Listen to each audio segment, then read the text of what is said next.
G'day, that's Slot Car Guy here, and welcome back to the Slot Car Review. And today we've gone Scalextric Retro with the Datsun 4x4 King Cab in the Falcon livery. We're going to do a full unboxing, full teardown, and hopefully I can get this thing around my track.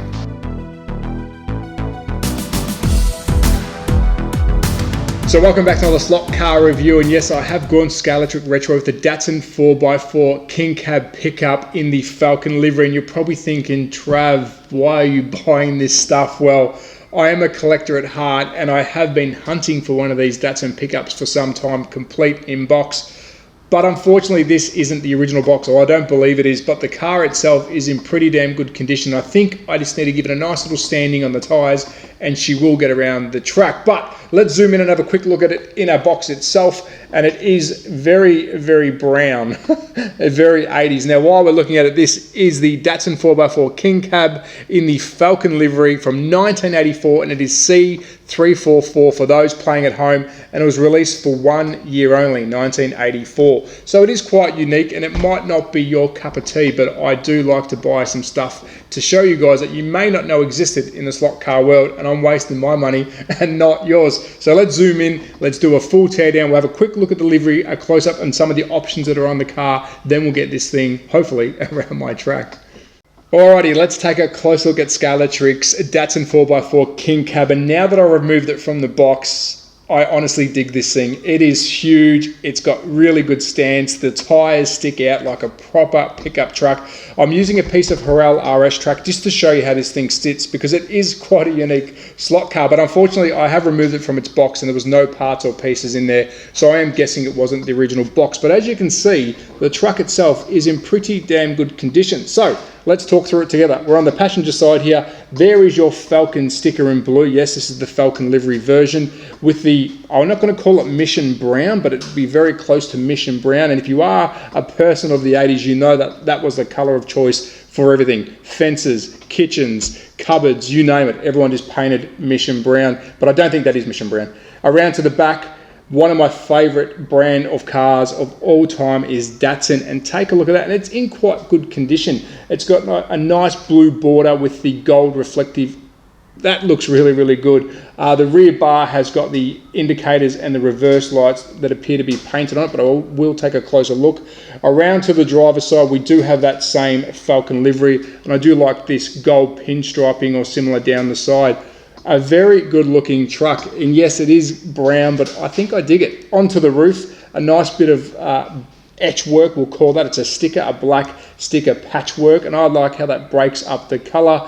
And of course, we've got two big muddy tires in the rear, and unfortunately they have cracked, because I think if they weren't cracked, I'll be able to use those as spares, but they are affixed in there with some rims. Really cool touch. I think this thing looks pretty damn crazy. Let's go zooming in on the interior. We've got old mate sitting in there in his orange jumpsuit with a yellow helmet and a black visor. Now I've got to say, people in the 80s could not color code for dear life.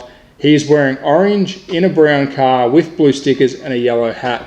I mean, what were they smoking back then? The interior is completely beige again.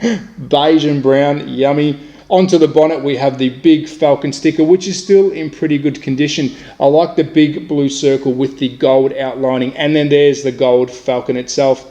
Really, really cool. Onto the front, we've got a little bit of chrome work going on, a big bumper bar, and I don't think that's broken at all. No, it's definitely not. So that is complete. So I'm very, very happy about that. Let's quickly flip it upside down because it is an old school design. As you can see, it's rear wheel drive, and it's got the nice angle like the older cars used to have. And of course, it's inline. Right-to-o. Oh, hold on. And one more bit of detail. We have got some solid black plastic mud flaps at the rear. This is a really cool looking slot car, so I'm happy I've got it. Now let's do a full teardown, I should say, unboxing, and then let's sand the tires quickly and get this thing going around my track.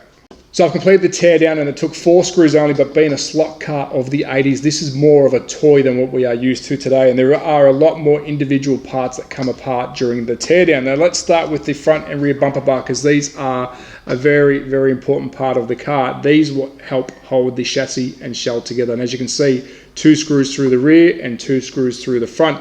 Very good condition. These normally break, so I'm very happy that they're not broken or being glued back together. Let's talk about the cab, and as I remove the cab, you can see the windshield and the interior fall right out. Now, of course, this is just one big piece of brown plastic, but I'm okay with it. I like that. And out the rear here, you'll see a cutout tab where my finger was. I'll see if I can get a better shot of that. That's where the interior clips into. Talking about the interior, again, I am super happy that this is complete. His helmet is still attached to the driver because these pop off very easily, and the interior itself is in very good condition. The beige is really nice. The paint on the driver is in good condition. The helmet isn't even scratched out. But what I do like about the windshield, because these, of course, normally crack as well, is there is a cutout on the top, as you can see, and that's where the helmet just rests through, so it doesn't rest and press up hard against it, which would help it not crack. I think that's really genius from a car or a slot car from the 80s, but very happy that these are in one piece. Now let's talk about the chassis, and of course it is a truck, so we are higher off the ground. We're not expecting this to be a race-ready chassis, but it is quite unique. The front axle is quite floaty, which is very common for the slot cars of that era. But I do like these big monster truck tyres. They are absolutely huge, but unfortunately they are starting to go quite hard with some flat spots. But we'll see how that goes on my track.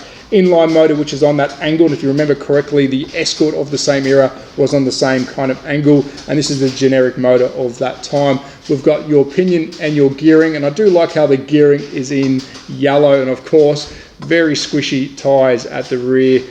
I think this is quite cool. Let's flip it upside down. Do we have any magnets? I don't believe this thing is running magnets at all, but quite a unique chassis, and of course again one piece black bit of plastic. So there's our teardown. I'll bring all the pieces in because there's quite some pieces for this truck. There's the teardown. I'm going to give the I'm going to give the tyres a quick sanding because I will need that to get this thing around the track. 5 laps. Let's see if I can A, complete 5 laps, and B, get a decent time.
So the verdict is in. How did Scalextric's Datsun 4x4 King Cab pickup truck in the Falcon livery perform around my track? Well, unfortunately, I couldn't complete 5 clean laps because this thing was a handful to drive, and the tyres just got too hot at the end and wanted to spin on the spot or fall over. But out of the laps I did complete, I got a 1566, which I think is pretty good for a slot car that was built in the 1980s. Now, do I recommend this slot car or this Datsun pickup? If you are a collector, it's a no-brainer. It's a unique piece, it's different, it's a lot of fun.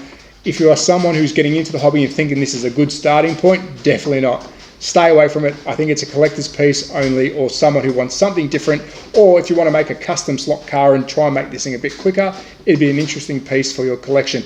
But as always, at That Slot Car Guy on Instagram and YouTube, be safe, take care, support your local. Ciao.